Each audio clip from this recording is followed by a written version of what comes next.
கஞ்சா போதையில் தனியார் பேருந்து நடத்துனரை இளைஞர்கள் தாக்கும் சிசிடிவி காட்சி சமூக வலைதளங்களில் வெளியாகி பரபரப்பை ஏற்படுத்தியுள்ளது. தேனியிலிருந்து தனியார் பேருந்து ஒன்று மதுரை மாவட்டம் உசிலம்பட்டி பேருந்து நிலையத்தில் பயணிகளை இறக்கிவிட்டு மதுரை நோக்கி சென்று கொண்டிருந்தது.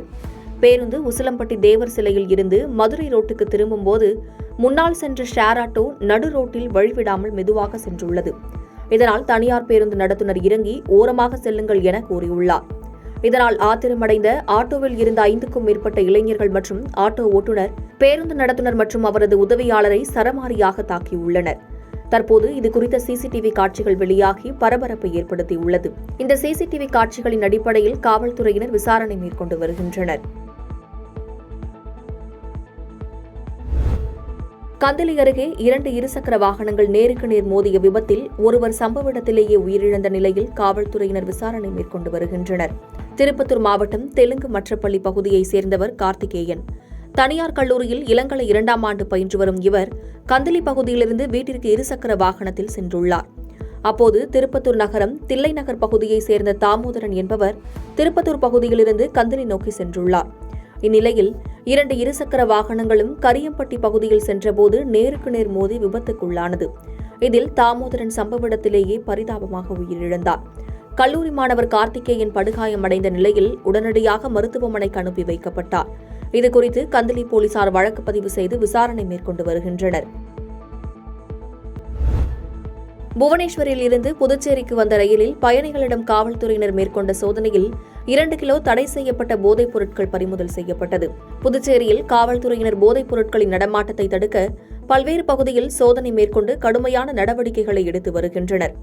அந்த வகையில் புதுச்சேரிக்கு வரும் ரயில்களில் வெளிமாநிலத்தவர்களால் கஞ்சா கடத்தி வந்து புதுச்சேரியில் விற்பனை செய்யப்படுவதாக குற்றச்சாட்டு இருந்து வந்தது. இதன் அடிப்படையில் புவனேஸ்வரில் இருந்து புதுச்சேரிக்கு வந்த ரயிலில் போதைப் பொருட்கள் கடத்தல் தடுப்பு பிரிவு போலீசார் சோதனை மேற்கொண்டனர். அப்போது ரயிலில் இறங்கிய பயணிகளின் உடைமைகளை மோப்பநாய் உதவியுடன் சோதனை செய்ததில் கஞ்சா ஏதும் பிடிபடாத நிலையில் தடை செய்யப்பட்ட போதைப் பொருட்கள் 2 கிலோ பறிமுதல் செய்யப்பட்டது. ரயில்வே நிலையத்தில் திடீரென போலீசார் ரயில் பயணிகளின் உடைமைகளை சோதனை செய்த சம்பவம் அங்கு பரபரப்பை ஏற்படுத்தியது. பட்டப்பகலில் கையில் பட்டாக்கத்தியுடன் வந்து கொலைவெறி தாக்குதல் நடத்திய மர்ம நபர்களின் சிசிடிவி காட்சிகள் சமூக வலைதளங்களில் வெளியாகி பரபரப்பை ஏற்படுத்தியுள்ளது.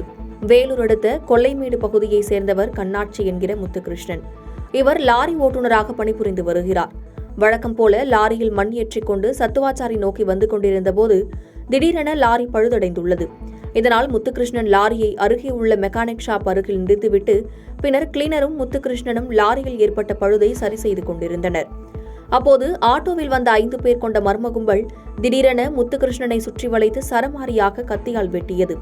இதில் தலையிலும் கைகளிலும் வெட்டுப்பட்ட முத்துகிருஷ்ணனின் கைவிரல்கள் துண்டானது. இந்த திடீர் தாக்குதலில் நிலை குலைந்த முத்துகிருஷ்ணனை அங்கு இருந்தவர்கள் மீட்டு மருத்துவமனைக்கு அனுப்பி வைத்தனர். அவருக்கு தீவிர சிகிச்சை அளிக்கப்பட்டு வருகிறது. இதுகுறித்து தகவல் அறிந்து அங்கு விரைந்து வந்த காவல்துறையினர் விசாரணை நடத்தினர். முதல் கட்ட விசாரணையில் இச்சம்பவம் கோவில் திருவிழாவில் நடந்த தகராறு தொடர்பாக நடந்ததா அல்லது வேறு ஏதேனும் காரணமா என்ற கோணத்தில் விசாரணை மேற்கொண்டு வருவதாக கூறினர்.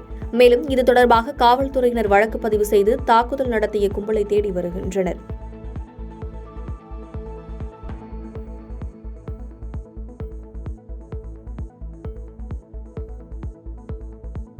பாதகம் செய்பவரை கண்டால் நாம் பயங்கொள்ளலாகாது பாப்பா. மோதி மிதித்து விடு பாப்பா, அவர் முகத்தில் உமிழ்ந்து விடு பாப்பா. அண்மை செய்திகளை உடனுக்குடன் தெரிந்து கொள்ள இணைந்திருங்கள் இயம்நாடு தொலைக்காட்சியுடன்.